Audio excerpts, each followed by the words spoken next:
বাড়িতে না কাঁচা লঙ্কা সবজি শেষ হয়ে গিয়েছিল, তাই সন্ধ্যাবেলা ছুটেছিলাম বাজারে। তবে দেখো, বাজারে গেলেই মনে হয় যেন একটার পর একটা কিনতেই থাকি। কথা ছিল শুধু কাঁচা লঙ্কা আর দু একটা সবজি কিনেই চলে আসবো, কিন্তু ব্যাগ ভর্তি এতগুলো জিনিস নিয়ে চলে আসলাম। ঘরে এসে আগে ব্যাগটা রেখে চা বানিয়ে নিয়েছি। চা না খেলে সন্ধ্যাবেলা কিছুতেই ভালো লাগে না, তাই জন্য ভাবলাম প্রথমে আগে চাটাই বানিয়ে খেয়ে চা বানিয়ে খাওয়ার পর মেয়েকেও একটু খেতে দিয়েছিলাম। এরপর আসলাম ব্যাগ থেকে সবজিগুলো বের করতে।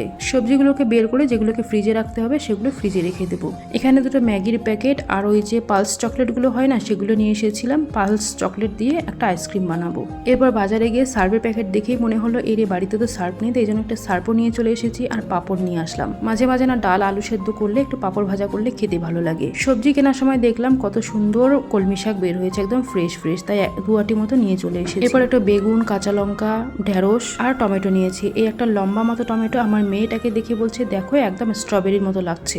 এখন জিনিসপত্রের যা দাম, টাকা পয়সা কখন যে হুশ করে শেষ হয়ে যায় বুঝতেই পারা যায় না। আমাদের মতো মধ্যবিত্ত পরিবার বর্তমান দিনে সংসার চালানোটা কিন্তু ভীষণই কঠিন হয়ে যাচ্ছে।